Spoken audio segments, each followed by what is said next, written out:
Hello dear students, कैसे हैं आप सब? All good. तो बच्चों, आज मैं आप लोगों के लिए लेके आया हूँ ग्रेविटेशन के अंदर नेक्स्ट लेक्चर बच्चों, जिसके अंदर हम लोग टर्म डिस्कस करने वाले हैं ग्रेविटेशनल फील्ड। अभी तक बच्चों हमने जो भी बात की है, फोर्स की बात की है, force between the two masses.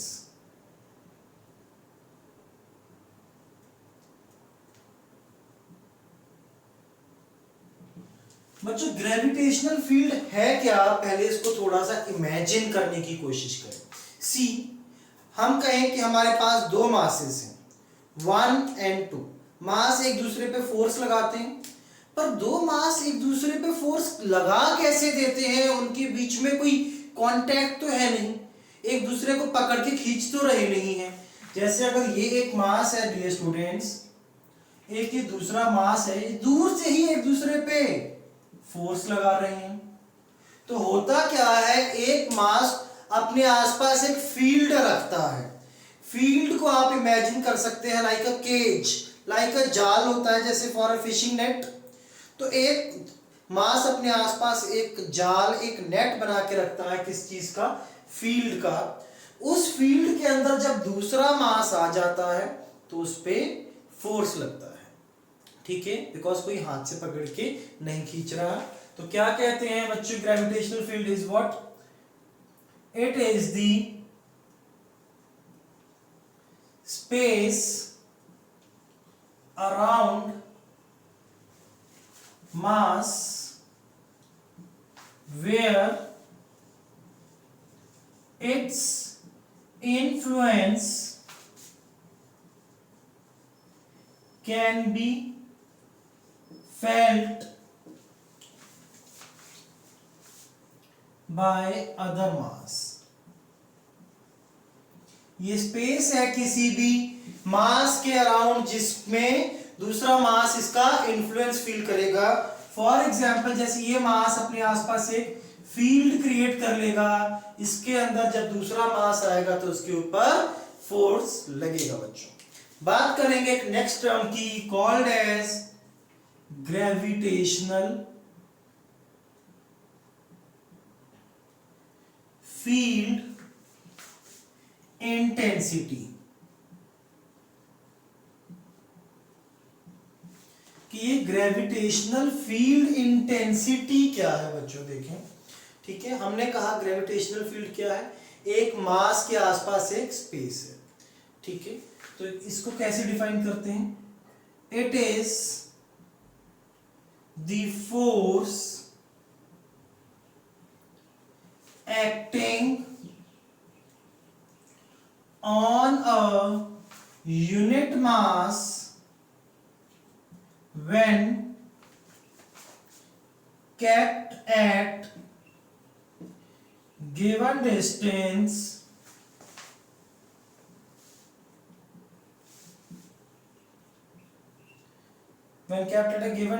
from a given mass।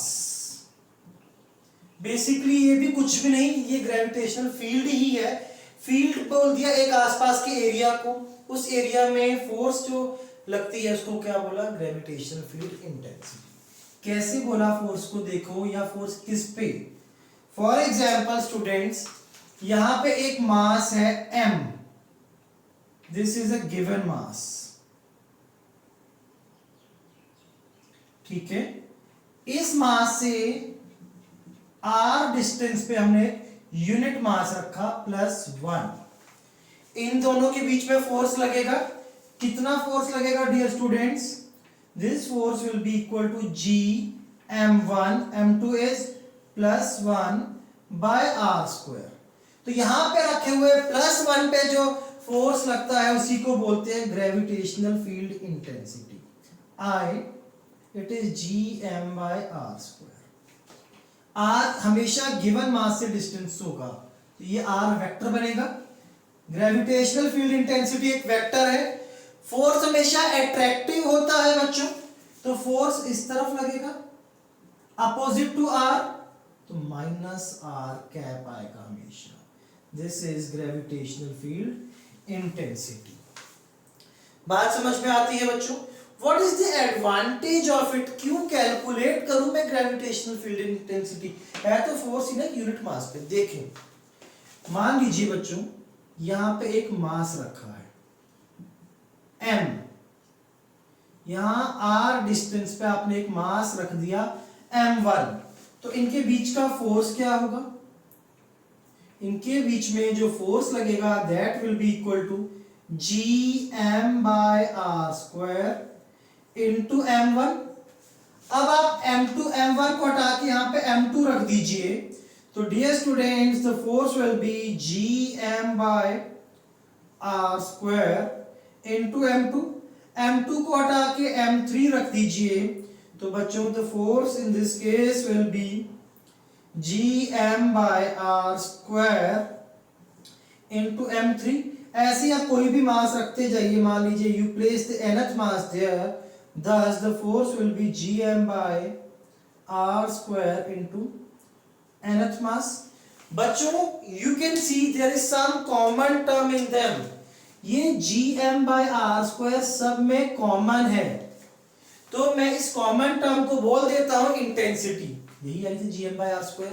तो मैं कह सकता हूं this F1 is equal to intensity into m1, this F2 is intensity into m2, this F3 is intensity into m3, this intensity is I into mn।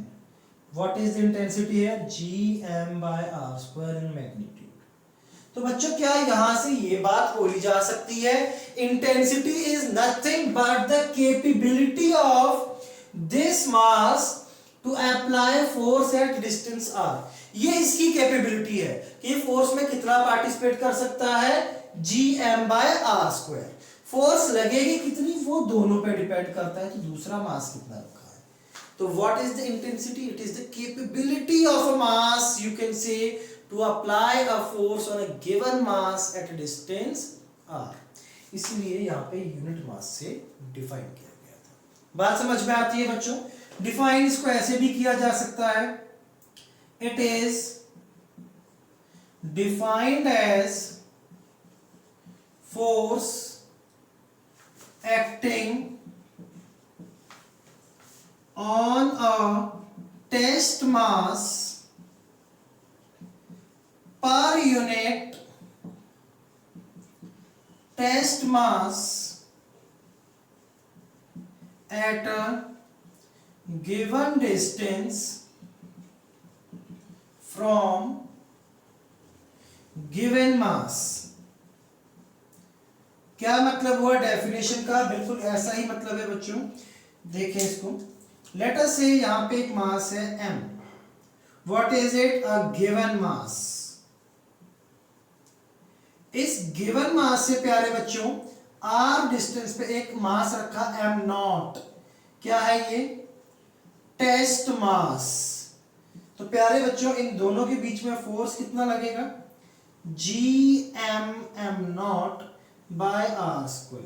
तो intensity को कैसे define करते हैं, force per unit test mass Gm/m0/r² divided by m0, cancel हो गया Gm/r²। ठीक है बच्चों। तो यहां से या यहां से एक बहुत इंपॉर्टेंट टर्म आती है, कहीं पे भी gravitational field intensity I vector है, तो फोर्स कितना होता है, gravitational field intensity vector multiplied by the test mass. ठीक है बच्चों, बात समझ में आ गई आप सबको। यहां पे ये I0 क्या है, I क्या हो जाएगा, external gravitational field intensity. m0 क्या होगा प्यारे बच्चों, it is a test mass. What will be this F, force on test mass in field F। बात समझ गए बच्चों? I hope now you get the what is the gravitational field intensity. आप इसकी फील्ड को समझ गए हैं। Now we are going to calculate the gravitational field intensity of different objects due to the point charge, sphere shell and the ring.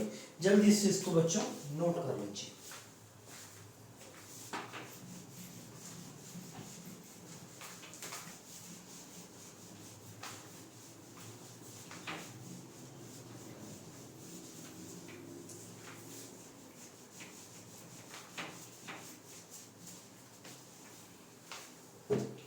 सबसे पहले बच्चों point charge की ही बात कर लेते हैं।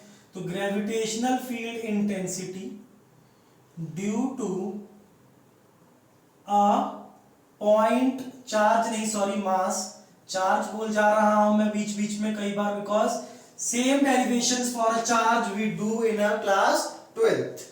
तो बच्चों पॉइंट मास है, उसकी ग्रेविटेशनल फील्ड इंटेंसिटी क्या होती है, कितनी होती है, we already know that now. एक मास है पॉइंट मास m, यहां से r डिस्टेंस पे आपको ग्रेविटेशनल फील्ड इंटेंसिटी चाहिए। तो already we have calculated it, कितना होता है ये gm/r² इन मैग्नीट्यूड। फोर्स हमेशा अट्रैक्टिव होता है, यहां जो भी मास रखेंगे उसको ये अट्रैक्ट करेगा, तो फोर्स इस तरफ लगता है, तो इंटेंसिटी भी कहेंगे इसी तरफ है। Intensity is always opposite to the position vector -r cap। Intensity is inversely proportional to r square. If we want to draw a graph of magnitude of intensity with the distance r, inverse proportion है square का, तो graph ऐसे बनेगा। With proper sign बनाना है अगर आपको, तो आप देख सकते हैं इंटेंसिटी कैसी है, आर के अपोजिट नेगेटिव में, तो बच्चों ग्राफ प्रॉपर तो ये ऐसे बना। बात समझ में आ गई बच्चों? नोट कीजिए, शेल के लिए ये चीजें देखते हैं।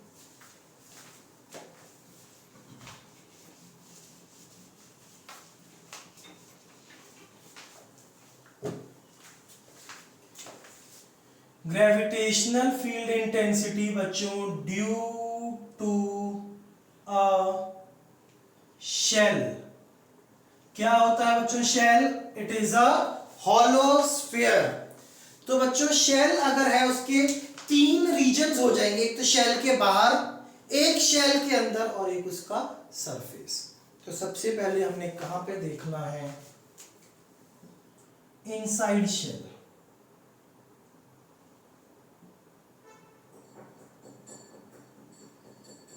हमारा ये शेल है बच्चों, शेल का मास है m, रेडियस है r। तो हमने जो डिस्टेंस लेना है, पॉइंट लेना है, कहां लेना है? शेल के अंदर। रेडियस कैपिटल R कहीं यहां पे, दिस इज द पॉइंट। इसका distance small r, means small r is less than capital R। बच्चों we know the shell theorem, correct? Shell के अंदर कहीं पे भी फोर्स 0 होता है, तो शेल के अंदर किसी भी पॉइंट पे इंटेंसिटी 0 होनी चाहिए। तो इस केस में इंटेंसिटी कितनी हो जाएगी? 0। ठीक है। Second we are talking outside the shell.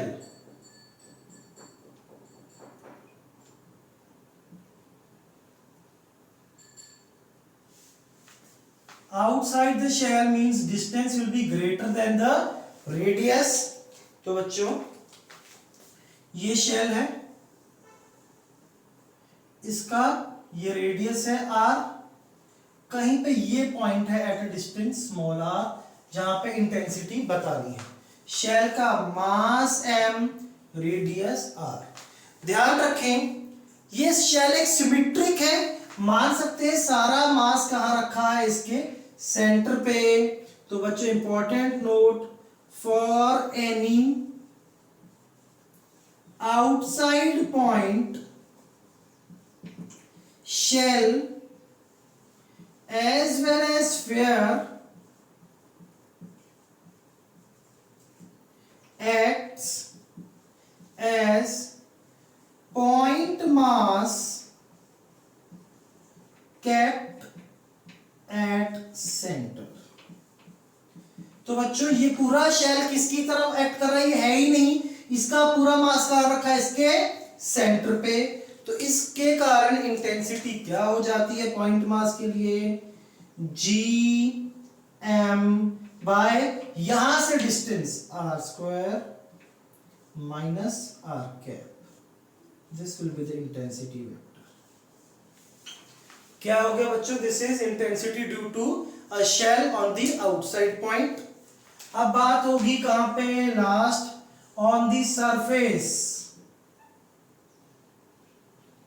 Surface का मतलब क्या हो गया, आर किसके बराबर हो गया, रेडियस के बराबर बच्चों। तो बस यहाँ पे आर को इक्वल टू रेडियस रख देंगे, तो इंटेंसिटी कैसी आ जाएगी dear students, it will be equal to minus g m upon radius का स्क्वायर माइनस आर। क्लियर बच्चों। If we want to draw a graph of magnitude of intensity with r, तो we can easily draw, साथ ही with sign भी हम draw कर सकते हैं, बस माइनस का फर्क है। तो बच्चों इनसाइड में तो इंटेंसिटी कितनी है, 0, तो initially graph will be at 0। कब तक, जब तक सरफेस पे नहीं आ जाते, आर इक्वल टू आर। इसके बाद बच्चों intensity is inversely proportional to r square, ये ग्राफ ऐसे बनेगा। सरफेस पे है आर इक्वल टू आर, तो यहां पे इंटेंसिटी कितनी है dear students, g M by radius का स्क्वायर। ठीक है, विद साइन जब ड्रॉ करना है तो इनसाइड में फिर 0, यहां पे बच्चों माइनस आ जाएगा, तो ग्राफ कहीं इधर से शुरू होगा और इनफाइनाइट डिस्टेंस पे 0। तो यहां पे बच्चों डियर स्टूडेंट्स जो इंटेंसिटी हमारे पास आ जाएगी, it will be minus g M by radius का स्क्वायर। बात समझ के पहले बच्चों नोट कीजिए, सॉलिड स्फीयर के लिए करेंगे हम लोग।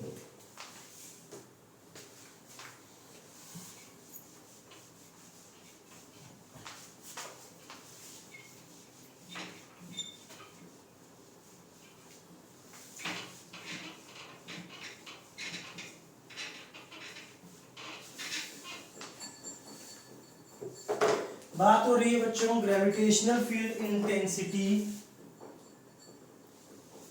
Due to a solid sphere.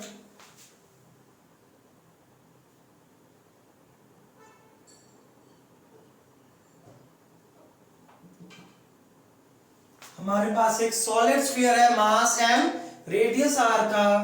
तो इसमें सबसे पहले बात कर लेते हैं बच्चों आउटसाइड पॉइंट।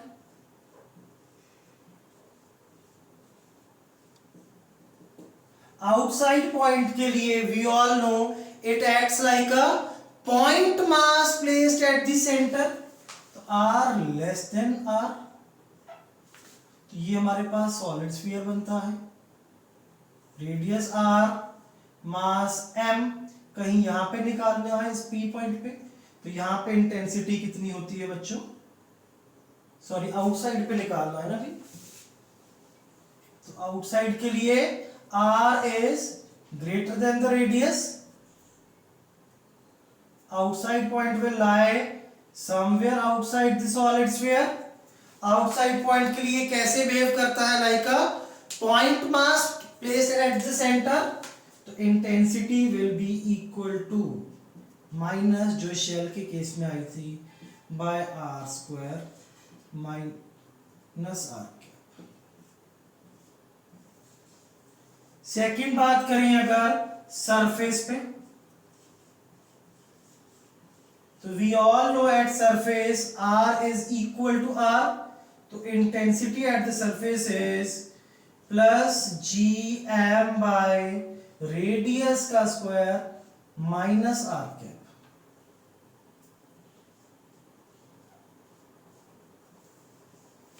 ठीक है, लास्ट बात करते हैं कहां पे, इनसाइड सॉलिड स्फीयर। जब इनसाइड में बात करेंगे बच्चों तो दिस डिस्टेंस, पॉइंट का डिस्टेंस अब रेडियस से कम होगा। अगर डायग्राम बनाए तो डायग्राम कैसा बनेगा प्यारे बच्चों? This will be the diagram, this is a solid sphere, radius r, mass m, कहीं इस पॉइंट पे निकालनी है ग्रेविटेशनल फील्ड इंटेंसिटी। बच्चों ग्रेविटी आपको मैंने ये बता रखा है, याद कीजिए, एक्सेलरेशन ड्यू टू ग्रेविटी निकाली थी एट डेप्थ इनसाइड अर्थ। तो हमने क्या कहा था, यहां से जो स्फीयर बना के अंदर अंदर का मास होगा कुछ m डैश, सिर्फ उसी के कारण यहां फोर्स लगता है। कैसे एक्सप्लेन किया था? शेल थ्योरम से, बाहर छोटे छोटे थिन शेल बना लीजिए, उनके कारण हमेशा फोर्स अंदर कितना होगा? जीरो। तो ध्यान रखें जो इंटेंसिटी भी होगी सिर्फ अंदर के मास के कारण होगी। Intensity here will be equal to, dear students, पहले मैग्नीट्यूड में निकाल लिए, g m dash upon small r square. Can we calculate m dash? बिल्कुल। टोटल मास है m divided by the total volume, क्या हो गया बच्चों? ये मास पर यूनिट वॉल्यूम। उसको ये अंदर के स्फीयर के वॉल्यूम से मल्टीप्लाई कर देते हैं तो m डैश आ जाएगा 4/3 पाई स्मॉल r का क्यूब। तो m dash is m into R cube by capital R cube. तो dear students intensity will be equal to g by r square into m dash m r cube by small r cube. Thus this intensity will be GMR by capital R cube minus R cap, क्योंकि attractive होता है हमेशा R के opposite होगा।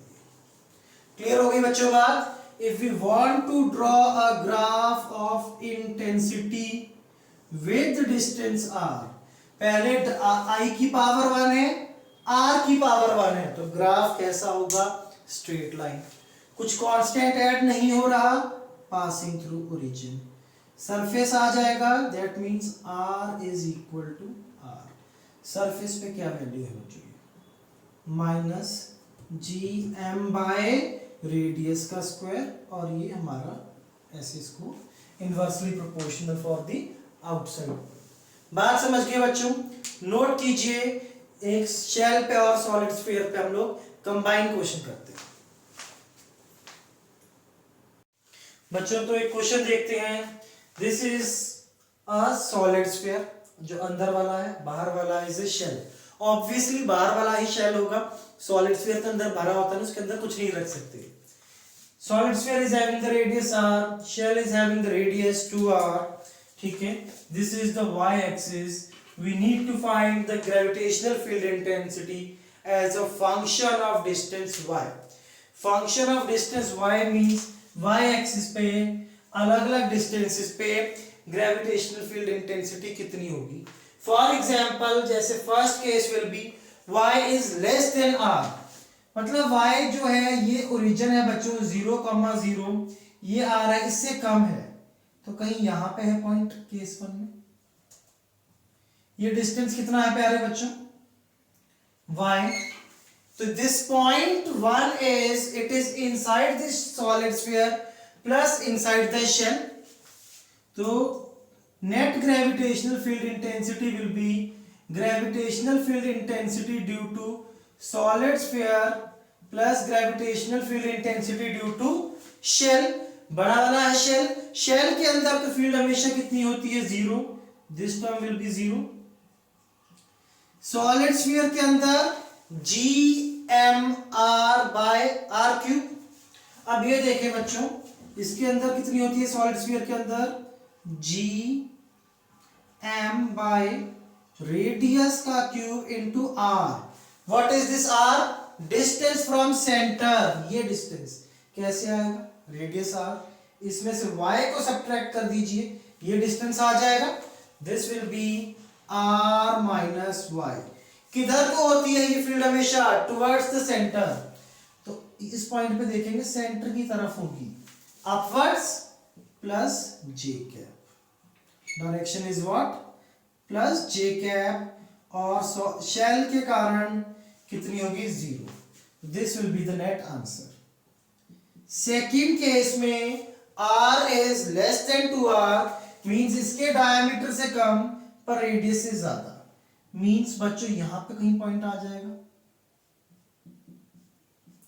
यहां पे भी देखेंगे तो this point is again inside both the solid sphere and shell, तो कुछ इसी टाइप का बनेगा। तो gravitational field intensity will be due to solid sphere plus due to shell. Intensity net will be solid sphere के कारण gm by radius का cube into centre से डिस्टेंस, ये डिस्टेंस चाहिए। अब बच्चों this distance is y, this is radius, this will be y minus r। इस बार यहां पे क्या आ जाएगा y minus r towards the centre. Centre अब इधर है, इस पॉइंट पर टुवर्ड्स द सेंटर नीचे को, तो बच्चों direction will be minus j के प्लस सॉलिड स्फीयर के कारण तो कितना 0। थर्ड पॉइंट देखेंगे बच्चों, वहां पे भी इंटेंसिटी दोनों के कारण होगी। Intensity due to solid sphere plus intensity due to shell. This third point is y is greater than 2r less than 4r। ये डिस्टेंस 2r है बच्चों, ये इससे ज्यादा, ये 4r इससे कम, मींस कहीं यहां पे है थर्ड पॉइंट, ये यहां से y ज्वाइन हो जाएगा पूरा। This point is again inside the shell but outside solid sphere. Inside the shell तो शेल की फील्ड 0, सॉलिड स्फीयर के आउटसाइड में है तो क्या फॉर्मूला होता है gm upon r square. r क्या होता है सॉलिड स्फीयर के लिए डिस्टेंस फ्रॉम सेंटर। बच्चों ये y, ये r, तो ये कितना y minus r, this will be y minus r का square towards the centre minus j क्या है, शेल के कारण फिर से 0। लास्ट पार्ट देखते हैं बच्चों, y greater than 4r। Again here intensity will be due to both, due to solid sphere plus due to shell। ठीक है, पॉइंट कहीं यहां पे आएगा,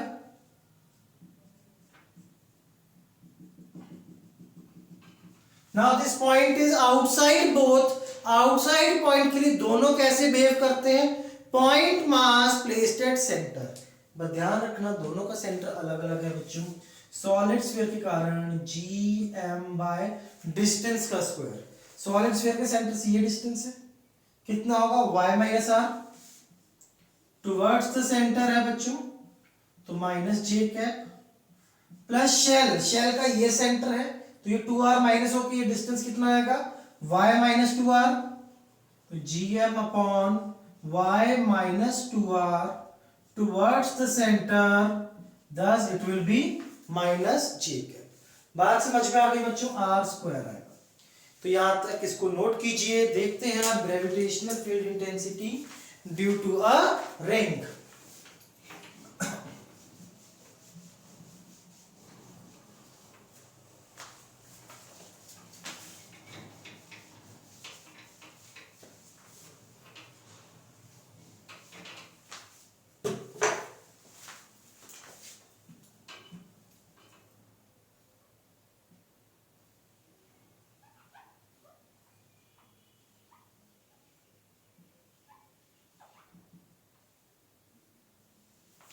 बच्चों एक रिंग के कारण हमने देखनी है क्या, ग्रेविटेशनल फील्ड इंटेंसिटी।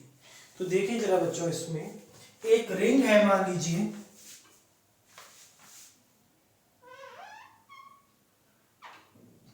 ऐसे शो कर दी मैंने, ये इसका सेंटर है, यहां से x डिस्टेंस पे ये पॉइंट है where we need to calculate the gravitational field intensity। अब ये रिंग कैसी है बच्चों, ये बस प्लेन में नहीं है, आधी रिंग ऐसे प्लेन के बाहर है, बोर्ड के बाहर, आधी रिंग बोर्ड के अंदर है।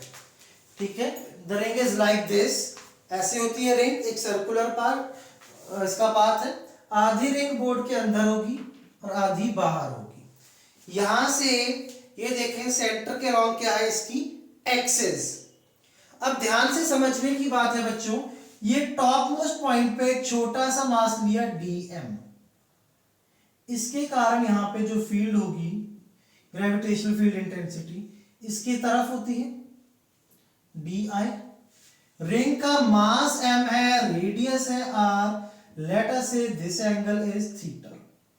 तो बच्चों इसके डायमेट्रिकली अपोजिट नीचे एक एलिमेंट लिया, इसका भी मास dm, ये भी इधर को इसको ग्रेविटेशनल फील्ड इंटेंसिटी होगी di, तो ये भी एंगल होगा कितना, थीटा।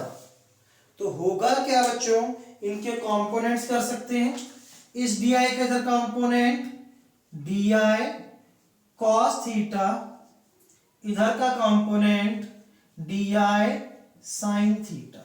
सिमिलरली इस di का भी इधर कंपोनेंट di sin थीटा और इधर कंपोनेंट di cos थीटा। ये कट गया, नेट फील्ड दिख गया, किधर को आ गई है, टुवर्ड्स द सेंटर। इसको थोड़ा सा समझने की कोशिश कीजिए बच्चों जरा 3D में, try to imagine it, try to feel it. ये रिंग है, यहाँ पे एक्सिस है, यहाँ फील्ड देख रहे हैं, टॉप मोस्ट पॉइंट है, इधर अट्रैक्ट करेगा, इधर ऐसे, ठीक है ना, ऐसे अट्रैक्ट किया, इसके दो कंपोनेंट्स हो जाएंगे, एक इधर की तरफ, एक ऐसे ऊपर को, ऐसे नीचे एलिमेंट है वो इधर अट्रैक्ट करेगा, एक इसका कंपोनेंट टुवर्ड्स द सेंटर, एक नीचे को। ये बच्चों एक्सिस से परपेंडिकुलर वाले हो गए, कैंसिल। ऐसे ही अगर बच्चों यहाँ पे एक एलिमेंट ले लिया जाए, इसके कारण यहाँ पे फील्ड देख रहे हैं, ऐसे होगा, कंपोनेंट एक टुवर्ड्स द सेंटर और एक एक्सिस के परपेंडिकुलर। ऐसे ही इधर एलिमेंट ले लो, इसके डायमेट्रिकली अपोजिट, इधर को फील्ड होगा, एक इसका कंपोनेंट टुवर्ड्स द सेंटर और एक बच्चों एक्सिस के परपेंडिकुलर। परपेंडिकुलर वाले फिर से हो जाएंगे क्या, कैंसिल। तो नेट फील्ड हमेशा किधर की तरफ आएगी, towards the centre.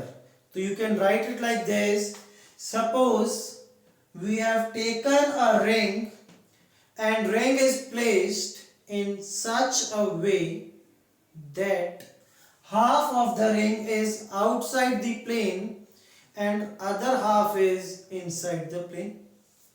Center of the ring lies in the plane.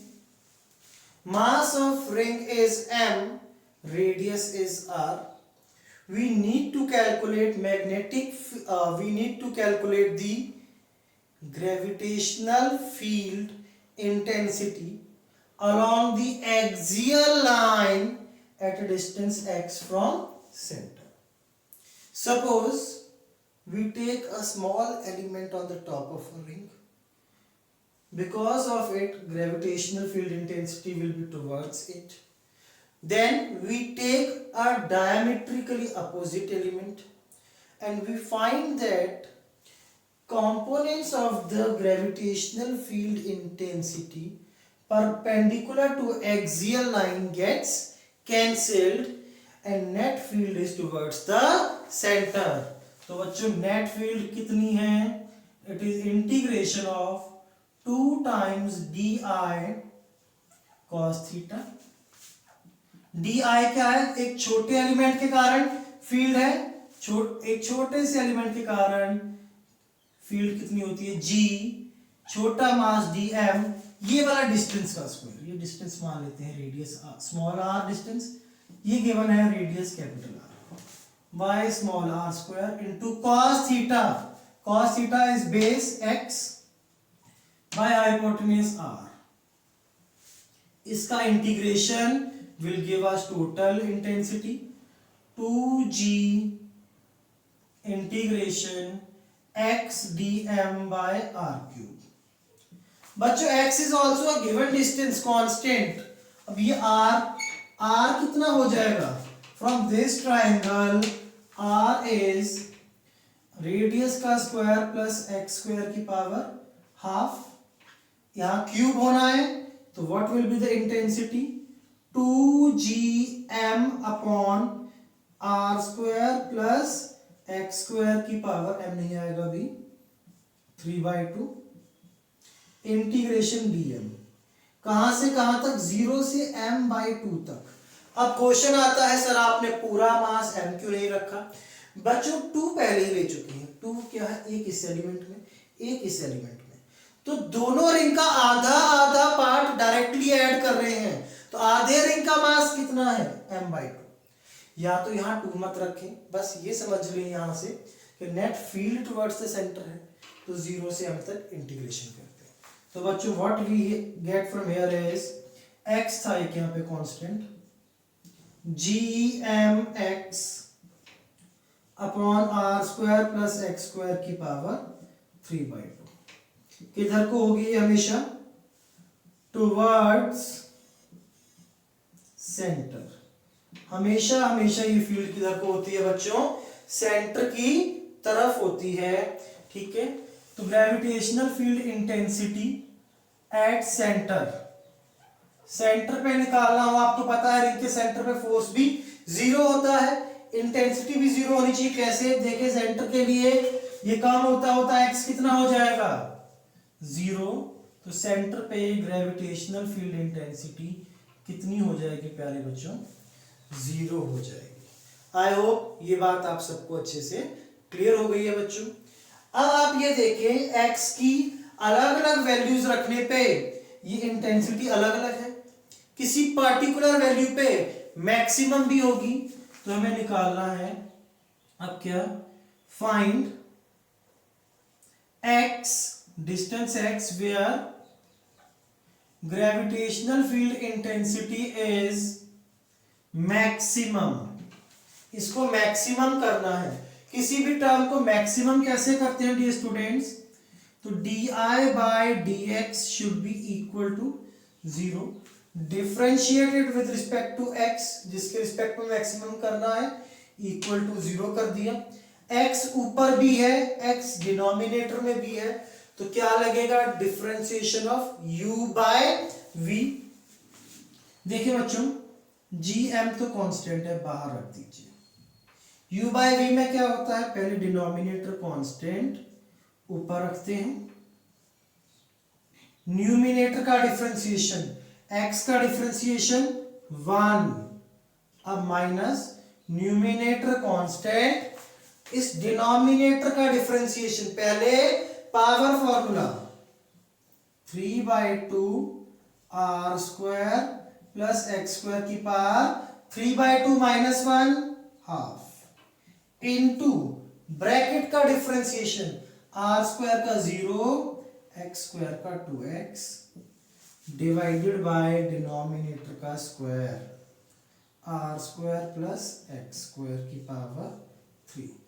बच्चों इसको किसके इक्वल करेंगे, इक्वल टू 0, डिफरेंशिएट करके इक्वल टू 0। ये कांस्टेंट टर्म्स है, 0 नहीं यूज कर सकते, यही पूरा जो ब्रैकेट के अंदर है ये वाला, this term has to be 0, that is r² plus x² की power 3/2 should be equal to, इसको उधर ले जाएं, ये कैंसिल हो गया dear students, 3 times x² r² plus x² की पावर हाफ, इधर ले आके डिवाइड करेंगे बच्चों, r² plus x² is equal to 3x², r² is equal to 2x² और x is equal to plus minus r/√2। That is जब x होगा कितना, रेडियस बाय √2, प्लस माइनस का मतलब है एक रिंग के इस साइड पे तो एक इस साइड पे, इस डिस्टेंस पे इंटेंसिटी कैसी होगी, मैक्सिमम। नोट करें बच्चों जरा यहां तक। अब let's find out this maximum intensity.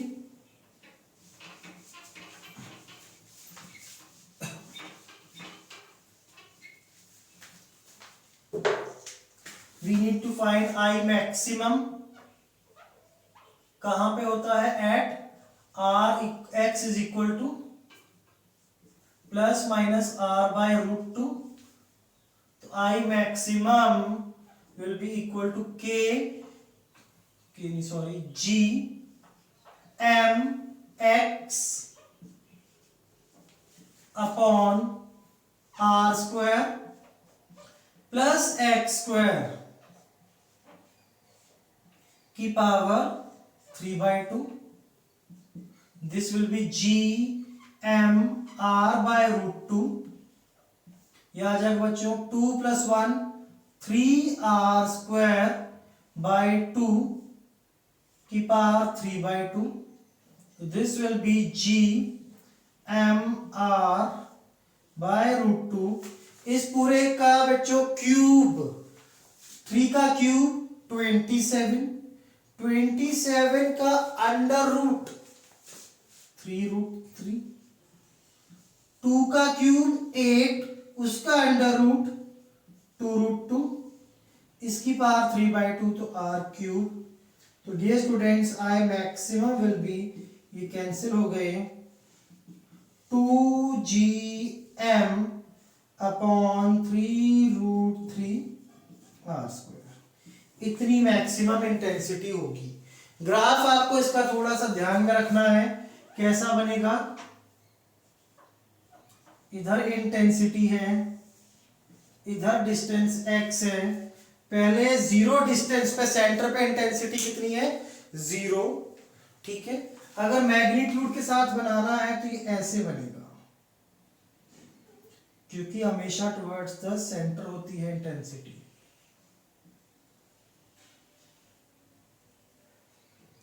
This will be the distance r/√2। Positive side पे टुवर्ड्स द नेगेटिव, क्यों, अगर ये रिंग है यहां पे देखना है तो नेगेटिव साइड आएगी ना इंटेंसिटी, सेंटर की तरफ। ये डिस्टेंस क्या होगा, -r/√2। This will be the maximum intensity -2GM upon 3√3 r²। तो बच्चों ये छोटी छोटी सी बातें हैं, आप सबको ये बातें याद रखनी है बच्चों। तो आज के लेक्चर में यहीं तक है। नेक्स्ट लेक्चर में नेक्स्ट टॉपिक आप लोगों के लिए लेके आएंगे, तब तक इसको बच्चों रिवाइज करें, ढेर सारे क्वेश्चंस प्रैक्टिस कीजिए। Bye bye, take care.